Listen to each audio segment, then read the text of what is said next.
Your Excellency, President of the UN Environment Assembly, distinguished delegates, firstly may I convey Australia's deepest sympathies to all impacted by the tragedy of last Sunday's flight ET302. Mr. President, we would like to thank you for your excellent leadership of UNEA 4. We welcome Ms. Inga Anderson to her new appointment as Executive Director of UNEP and thank Ms. Joyce Msuya for her leadership of UNEP in this period of transition. Australia's Minister for the Environment, the Honourable Melissa Price, regrets she was unable to attend this Assembly, but sends best wishes to delegates for a successful UNEA. We appreciate the energy and good faith with which delegations have approached UNEA 4. We also welcome UNEP's active engagement with the UN reform process. It is imperative we ensure the efficiency and effectiveness of UNEA and its subsidiary bodies as we work together to achieve the environmental dimensions of the 2030 Agenda for Sustainable Development. An inclusive approach to the 2030 Agenda is vital. We must ensure women, Indigenous communities and young people are active participants. Mr. President, the imperative to address issues stemming from our current patterns of consumption and production is clear.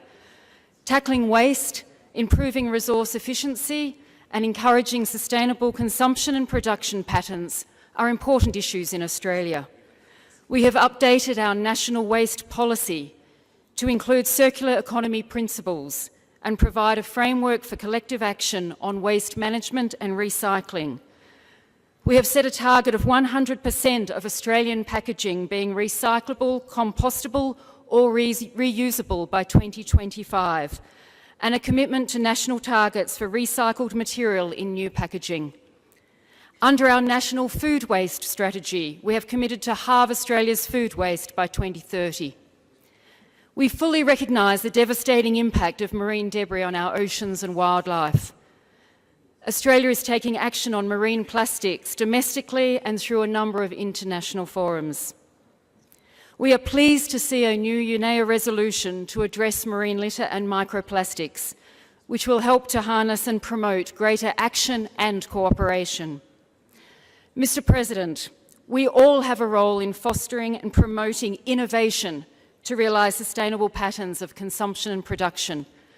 Governments, business and industry, international organisations, not-for-profit organisations and academia must all be part of the design and application of innovative technologies, practices and solutions.